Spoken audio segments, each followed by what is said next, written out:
Poem from Rumi. Don't go off sightseeing. The real journey is right here. The great excursion starts from exactly where you are. You are the world. You have everything you need. You are the secret. You are the wide opened. Don't look for the remedy for your troubles outside yourself. You are the medicine. You are the cure for your own sorrow.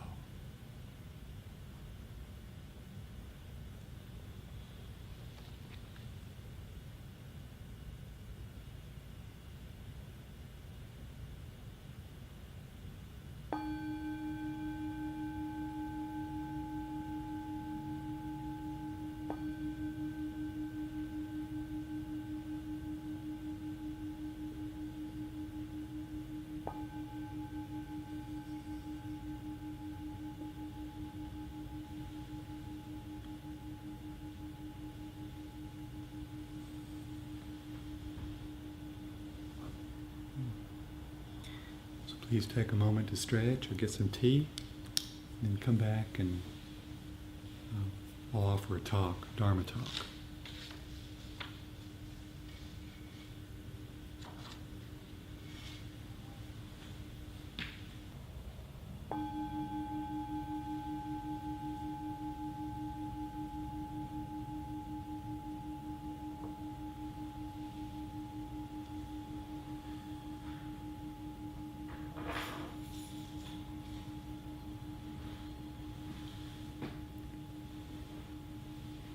So the title of the talk tonight is Coming Home. Coming home. Mindfulness of the body.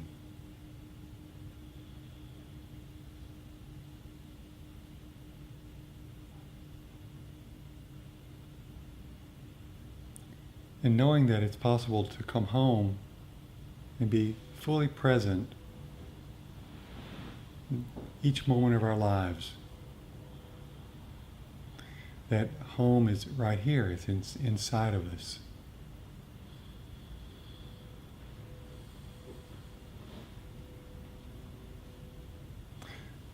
So we're really learning to show up in just this moment, just here and now.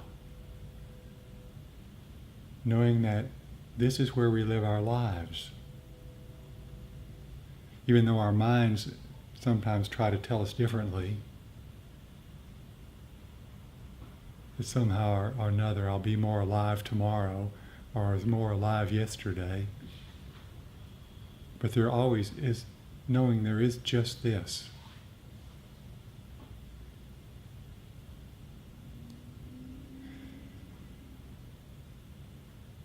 In my practice of accessing the present moment, my basic practice is mindfulness of the body. Coming into the body with sensations, with aliveness, with that experience. But it takes some reminding. Even after 40-something years of practice, I still notice my mind wants to drift off into the future or maybe reminisce about the past.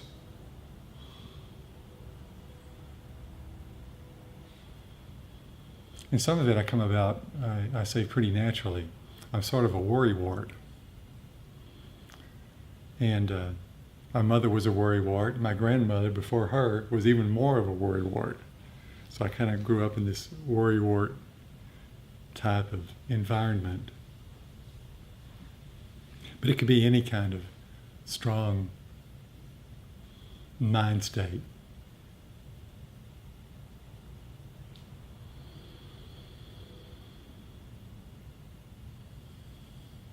But it's important when working with strong mind states like worry to allow that mind state to come into the body, to be experienced in the body as a sensation. And that takes practice. It's very experiential. Because at first we don't trust it. We don't trust sometimes the discerning wisdom of our bodies and of awareness. We think we have to be thinking our lives all the time about what we're going to do next or what we should be doing or not doing. So it's very important, for me anyway, to learn to really relax the body. No matter where you are, but especially in your meditation practice, to let the body completely relax and not hurry that process up at all. And then when the body is very relaxed, it becomes like a receptacle, maybe a trash bin, I don't know. It's able then to receive the mind. So we let the mind in, through this relaxed body, we let the mind come into the body.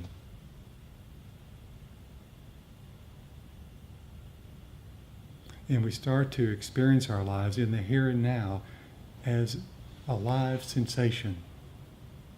We show up for our lives in the present moment.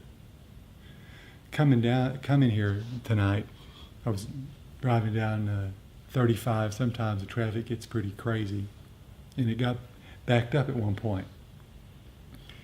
And I was over in the left lane, the fast lane, which I probably shouldn't be in, but I was in the fast lane, and I was noticing this guy behind me. I guess it was a guy, I don't know. He was sort of weaving in and out, and he was passing people on the left-hand shoulder. Pretty weird, you know. And then he was doing that, and then he zipped right in front of me. Okay, so here I am. So I start to really pass judgment on this guy. What a creep. He has no manners at all. You know, this guy is very inconsiderate. Blah, blah, blah. And then my mind started saying, well, maybe he has a reason for being in a hurry. Maybe there's somebody in his family that's sick, or maybe somebody's hurt and he's trying to get to where he's going, and this traffic's all stopped up. So I was going back and forth like that, my mind trying to work it out, you know, because I was really angry that this guy pulled in front of me. So then I, you know, even driving the car, I could relax my body then and just let that anger come into my body. And then I could actually feel, it was right here, I could actually feel that experience. And it became not a mental thinking concept anymore, it became an actual sensation in my body. So then it didn't matter if this guy was inconsiderate or if he was in a hurry or whatever. What mattered then was the experience I was having in relation to what was going on. I could actually feel it. And another thing I noticed, and I noticed that when worried mind comes up, that if I don't allow it to come in to my body, and it can't be forcefully done, as I say, it has to be done through very, very relaxed, non-tension, spending some time with your body, that I've noticed that when that happens, I can allow it to be there, the experience to be there, like any other sensation that arises. It's no different. And when I do allow it to be there, then I don't have to relate to the world, to other people, through this opaque screen of anger or whatever my mind is expressing. I can be fully present by allowing that feeling to be there, allowing that expression to be there. It's almost like an energy. If you can allow it in, you feel that energy. And it's just an energetic quality of anger, energetic quality of sadness, energetic quality of worry. And it's like I invite it in like a guest. Remember the guest house, Rumi's poem, you invite the guest to come in. And allow that experience to be fully there, be fully present with it. It's like inviting them into your room. Because I've noticed any kind of trying to push the guest out the door doesn't really work. It just makes the unwanted guest stay longer. So I leave all the doors and windows open. So the guest can come and go as it pleases, as the guest pleases. So there's no, if it's something I really like and I invite that experience, then I notice that trying to keep it or hold on to it creates suffering and tension. But if I allow it to be, then I can be with this moment just as it is, without this opaque screen of dissatisfaction. So when we start to see then, there's an alchemy that takes place in this mindfulness of the body. It's just a real simple, beautiful practice, but it's one that at least I have to remind myself to pause and relax and come in and to see what's going on. Sometimes even floating that question of what's happening inside me right now. And can I allow space for that too, whatever it is that I'm noticing. So we're learning to experience life just as it is. And that's where we can rest with our meditation practice.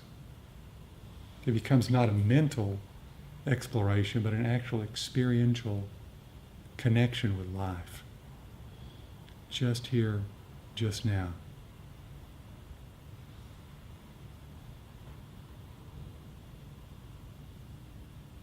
So I hope this is making some sense about this practice. I've read this before from Ken Keyes. This Hokusai says, it matters that you care, it matters that you feel, it matters that you notice, it matters that life lives through you. Look, feel, let life take you by the hand, let life live through you. So we can learn to come home in every moment. Doesn't have to be, we don't have to be any place special. We can just be fully here and now.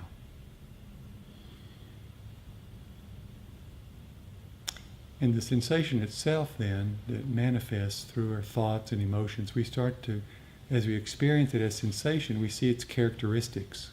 We see that it's impermanent.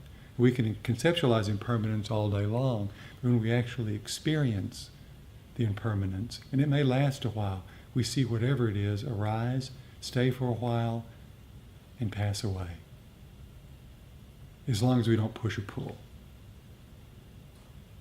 If the sensation or experience gets too strong, and sometimes it does, if the emotion's really strong or a trauma, we can actually move our attention into our hands or our feet. They're called neutral areas. We can actually experience the sensations there, and then come back and touch the stronger sensation if we need to. We can just go back and forth like that.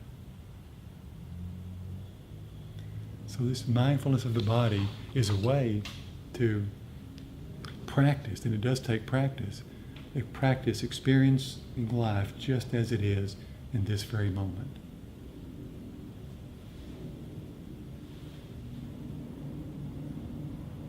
Now, just hear the plane, the jet, feel the sensations in the body, the voice, my voice, the colors, the candles.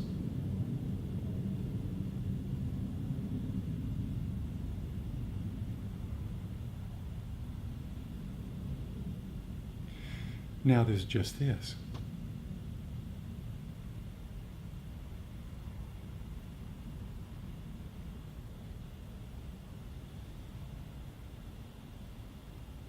No argument.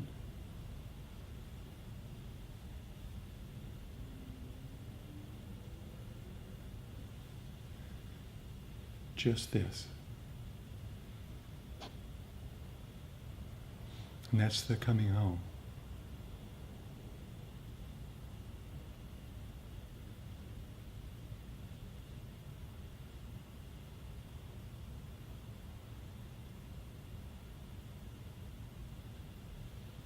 So now I'll stop I have about 5 pages, but I don't want to go too long, so just ask if any of this makes any sense to you, or do you have any questions about how practicing mindfulness of the body, or do you even care about it?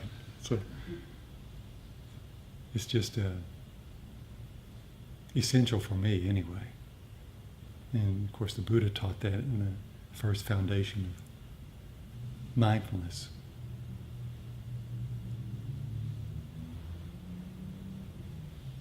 Maybe I heard you talk about this idea of, as you expressed tonight, of that feeling being in your stomach, being able to take the emotion or whatever and experience it in the body. And there's times when I've been able to do that, but usually it's got to be a pretty strong emotion, which doesn't come around all that often for me, at least it seems like. But can you give me any suggestions on? It seems like it's difficult.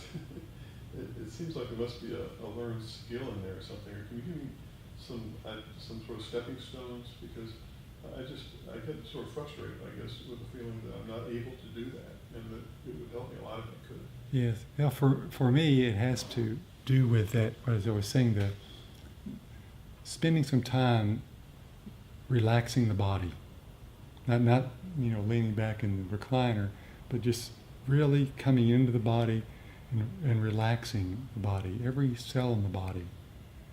And then we can start to feel different areas in our body where there might be some kind of a tension. We don't even know how it got there perhaps, maybe a knot, maybe a certain vibration or energy that we're feeling in the body. And it doesn't matter what we call it necessarily, but we notice that sensation, the energetic quality of whatever it is. And we let our attention just rest with that quality. We invite it in. And we also, with the relaxing of the body, we bring the mind, or let the mind come into the body. So the mind and the body are really together. They're like one thing.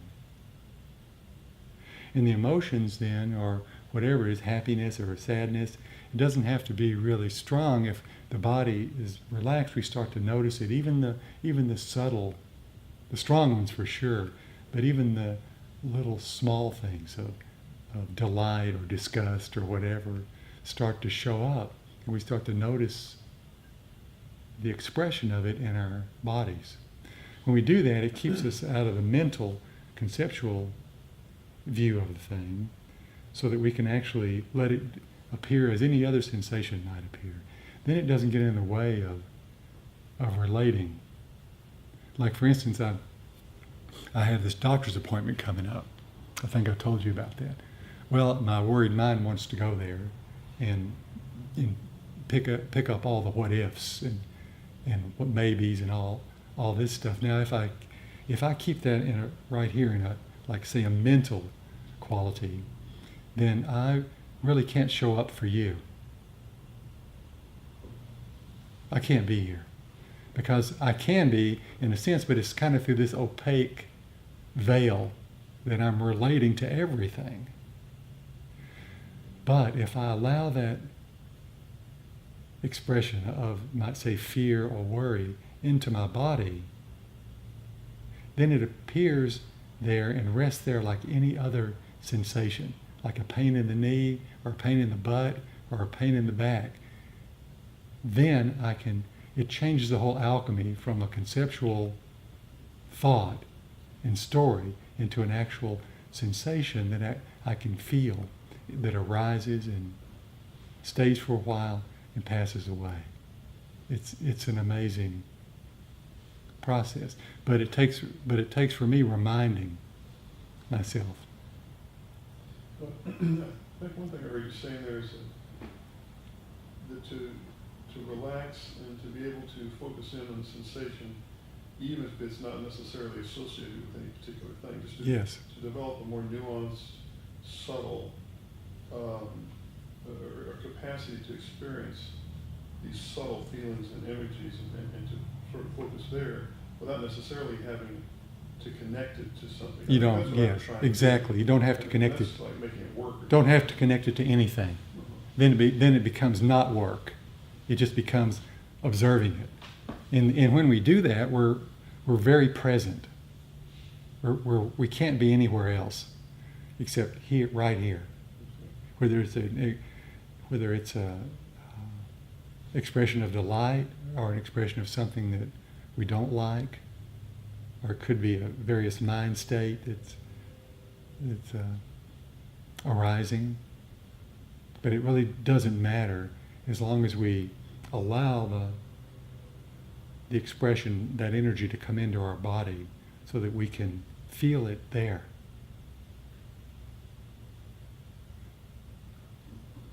So it's not conceptual anymore. It's the whole idea is that it's now experiential, and it doesn't waver from that. And the more the more we invite these expressions in, then the bigger the space gets to actually hold those expressions. There's space for whatever it is that we're noticing. So we don't have to keep anybody out of the party. We can let everybody in. Yeah, I hope that's helpful. Yeah, please.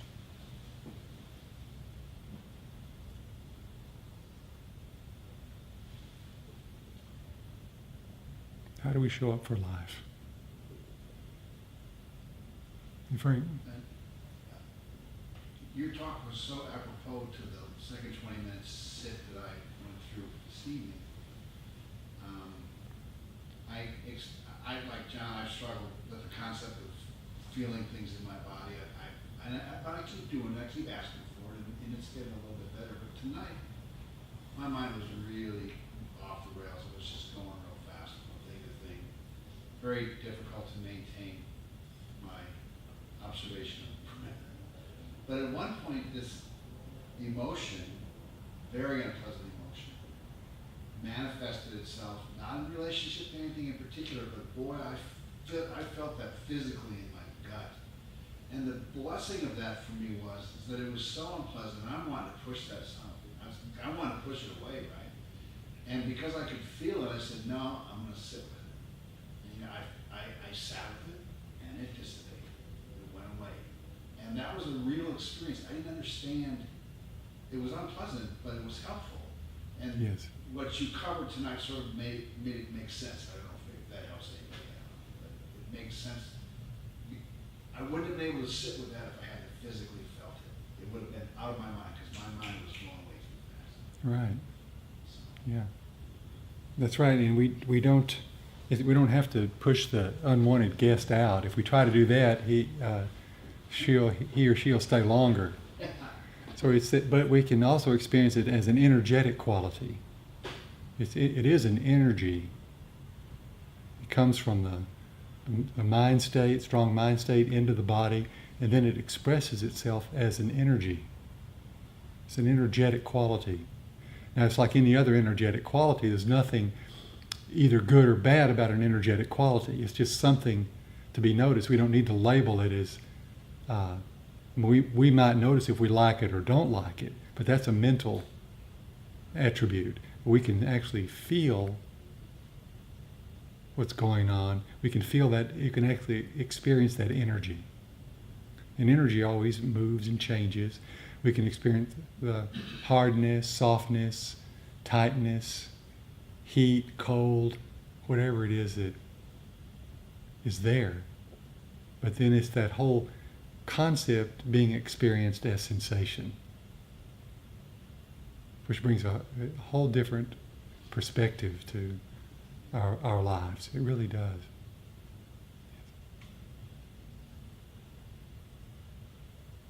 Anybody on this side of the room?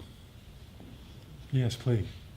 Well, I was wondering if you have a negative emotion like anger, like you had with the car that cut Yes. you off. Do you need to feel it completely and not try to push it away before it can just pass through you, or should you right away start trying to talk yourself out of the feeling, because I feel like, well, if I just let myself feel it to its full extent, then what if I act on that and then end up saying or doing something that I regret later? So how do you make sure that you feel it so that it can pass, but without saying or doing something? Well, that's such a good question. Yes. In my experience, where I'm more apt to react as long as I'm trying to work it out in my head. I'm more likely to react in some way that might not be very skillful. But if I pause for just a moment, even while driving the car, and come into my body, then I can experience where that anger is showing up. And then it gives me a chance to respond to the situation instead of create more road rage in that case. I can actually respond to the situation and the anger or whatever it is as an experiential sensation, but then I can go ahead, let that be there, and go ahead and drive my car without, killing somebody or trying to run that guy off the road, which I might do if I had not let that. Well, I probably wouldn't try to run him off the road, but not letting that quality of experience come into my body. That's pausing. Then I can respond rather than react. And that's the benefit I see of, and probably won't react as much if we bring the emotion into our body. Does that help? Yeah, that makes sense. Because I usually just start trying to just make the feeling go away as Yeah. fast as possible and say, well, you shouldn't feel like that, and then that prolongs it. Yes, it sure does. So we feel that energetic quality, and we notice that all of the things that are coming up, the hardness, the softness, the heat, the cold, the tension, the vibration, whatever it is that's there, that's what we're noticing now. So it's not really, we can't even call it anger anymore. It's just sensation manifesting itself. And so we're relating to that rather than all the different judging qualities we might be giving to the person that we're angry at or the guy in the car in front of me. Yeah. Melanie, you're gonna. I'm not sure if I fully got this clear in my head, but from what you were saying, I was thinking, in a way, when you bring it into your body, you're taking it out of your mind, and it's the mind that's actually reactive. Yes. So Yes. Yeah. So that your body's is like a receptacle. So it's like instead of the mind being out here somewhere, Right. we're allowing the mind to actually come into the body through that relaxation.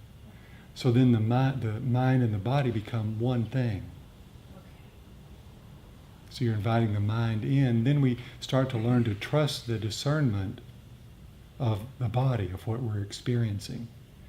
And we don't have to always thought process everything through our intellect or through our conceptualization.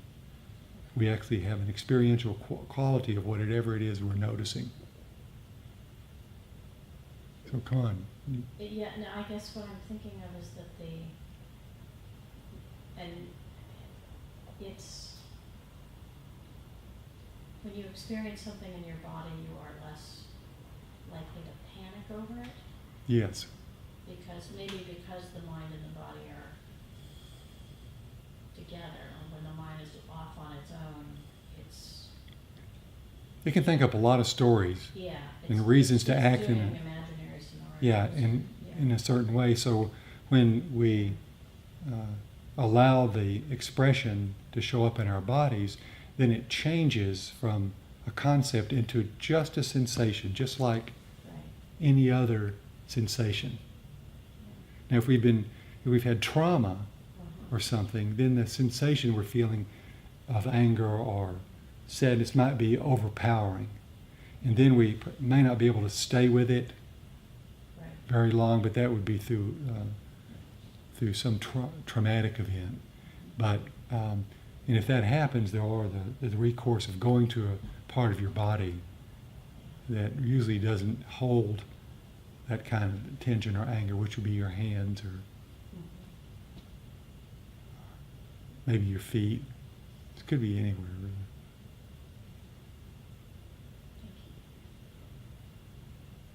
Yes. Is this different than internalizing things? Well, if it's an intellectual internalization, yeah, it's different.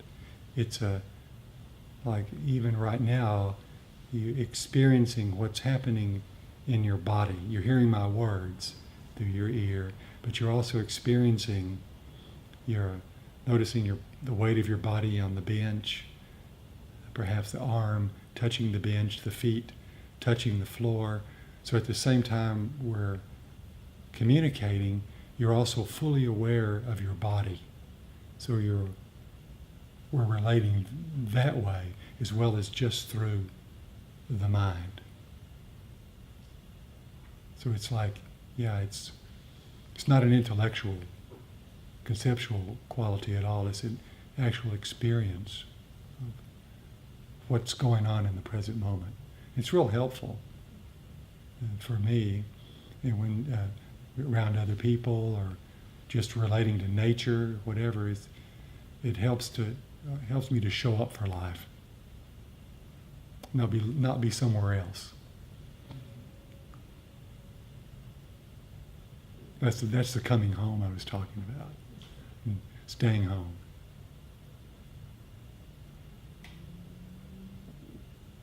But it takes practice, because the mind thinks it needs to do a lot of stuff, about whatever it is we're seeing or hearing. It wants to react, and man, a lot of stories can be conjured up very quickly. So we can notice those stories and not get into an argument about a busy mind or a storied mind, but we can allow that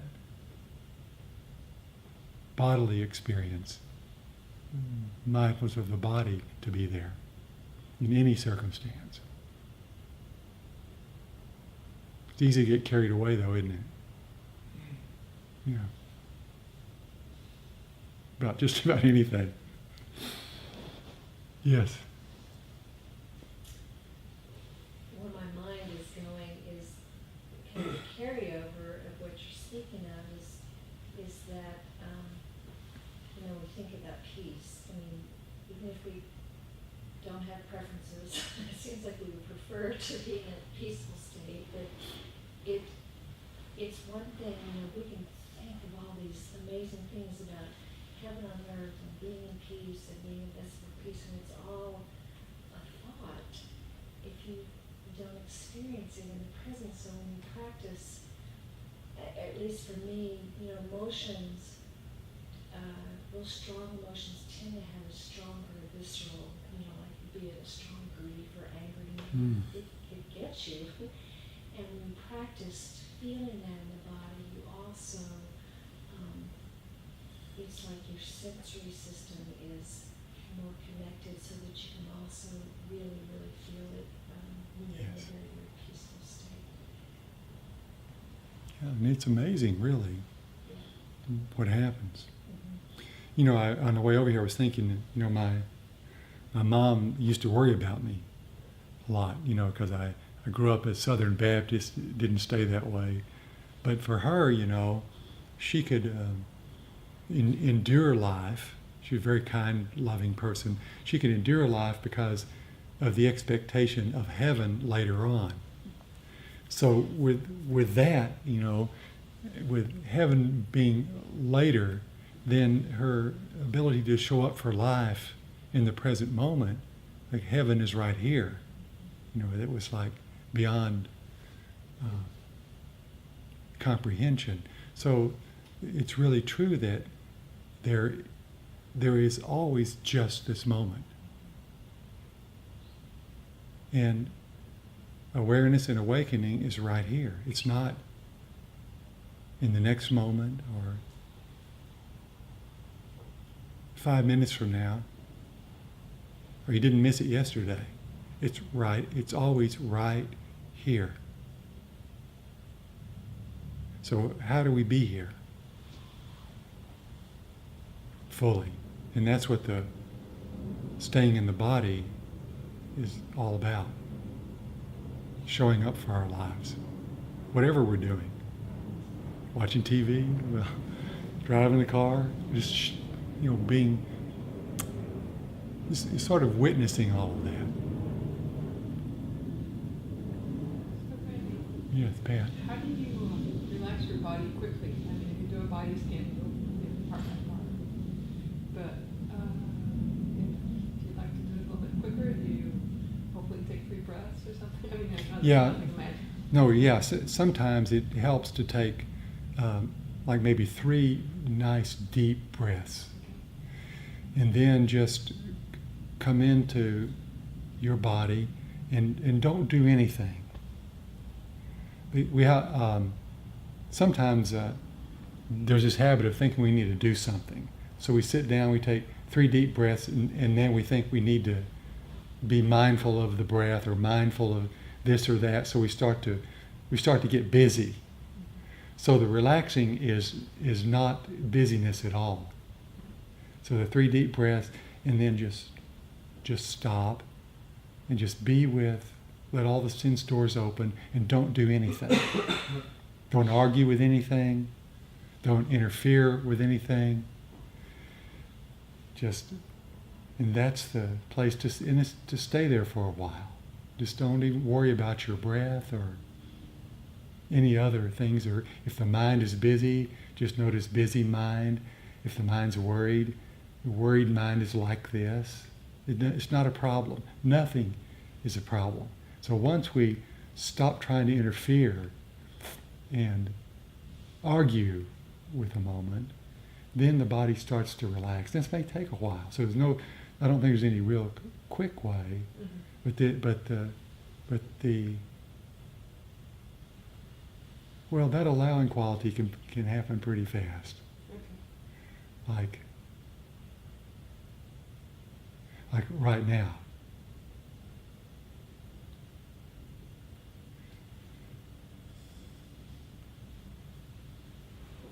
There's nothing beyond this moment. And you can feel that. And that's just fine, isn't it? Yeah. Yeah. Thanks. I mean, tasting that again and again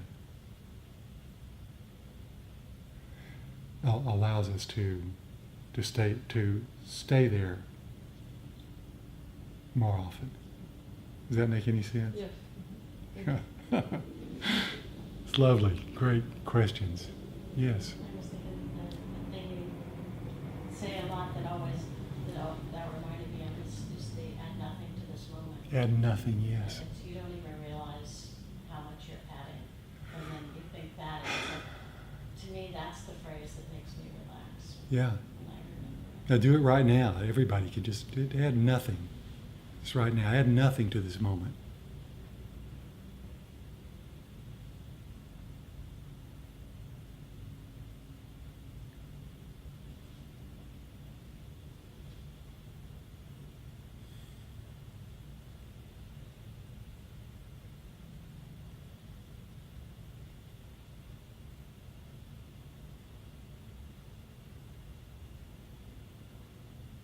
That's the relaxation. That's the taste.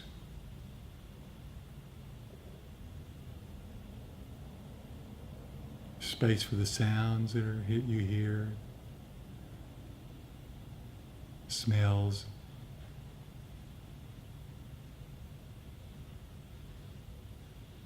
No need to argue.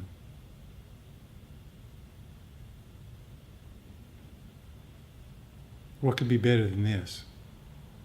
You tell me.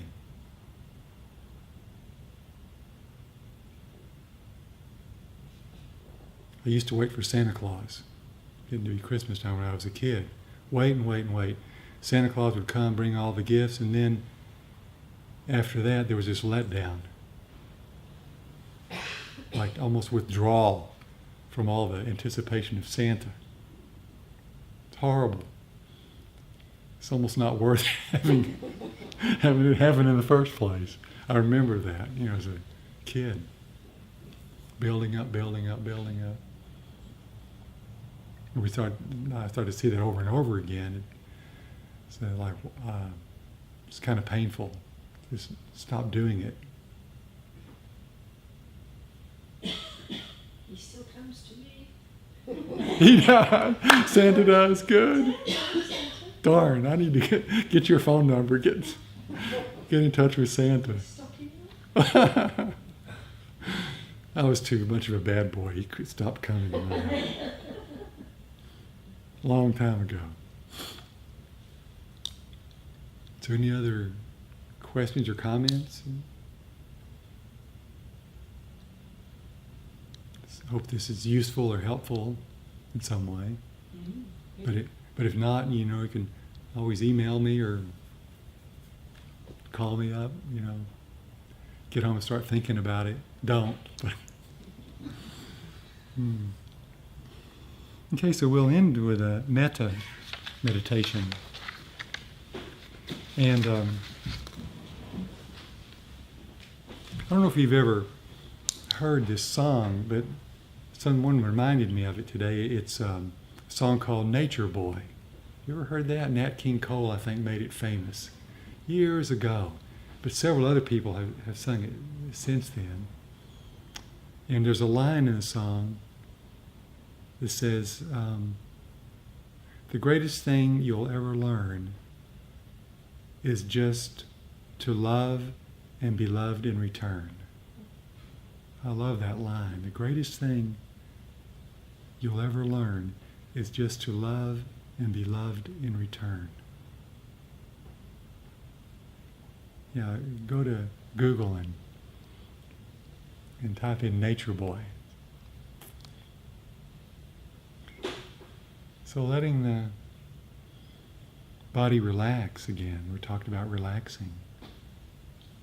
Just feeling the body and hearing the words, just letting your self be loved, like the song says. Just love and be loved in return.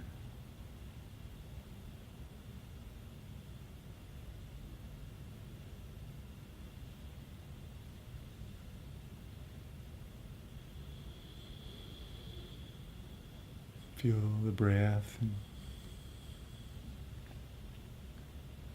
connecting with the moment.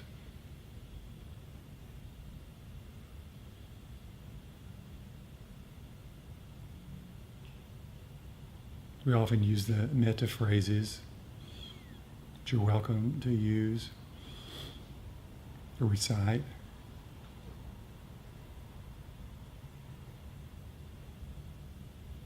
In this moment, may I feel safe.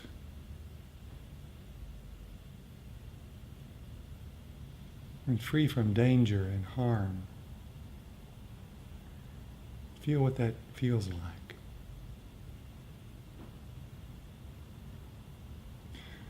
May I be happy and content.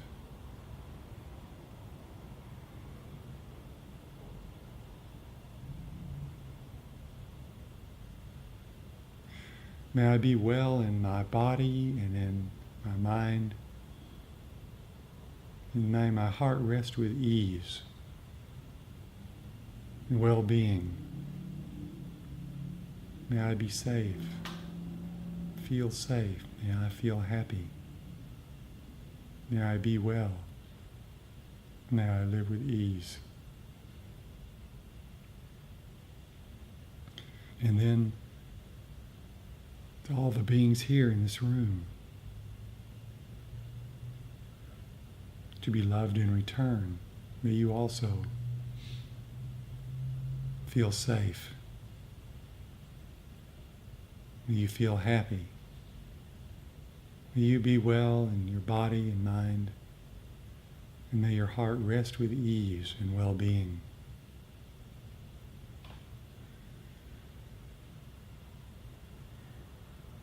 Now opening the boundless heart to include all beings, members of your family, friends,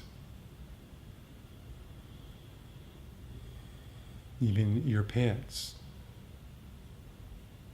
Many images may cross your mind of people you like, maybe people you don't like very much. But offering loving kindness to all beings. May all beings feel safe and free from danger. May all beings feel happy. May all beings be well in body and mind.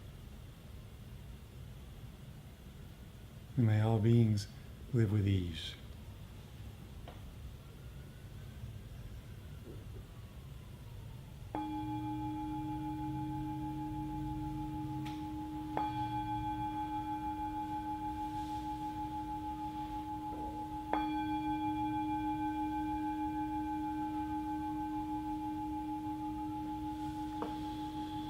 Thanks for being here tonight.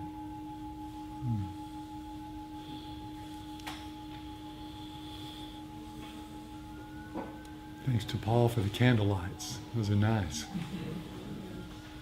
Bought those last week during the blackout.